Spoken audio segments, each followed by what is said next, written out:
This tutorial shows you how to control which apps can suggest AI-powered actions. First, click on the Start menu and open Settings. After that, click on Apps. From there, click on Actions. At this point, keep in mind this feature is exclusive to Copilot+ PCs, so it won't appear on standard hardware. In the next step, this page lists every app capable of offering recommended actions, like Photos or Notepad. Following this, toggle off any specific app you don't want suggesting actions through features like Click to Do. Once done, click on any individual app to see the exact list of actions it's capable of recommending.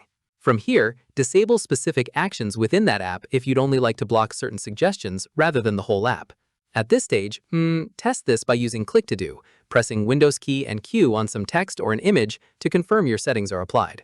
Keep in mind, disabling an app here doesn't uninstall it, it only removes its suggestions from appearing as recommended actions elsewhere in Windows. Finally, revisit this page anytime you want to adjust which apps are allowed to recommend actions. And that's it. If this guide helped you change recommended action settings in Windows 11, give it a like, subscribe for more Windows tutorials, and tap the bell icon for updates. See you in the next one.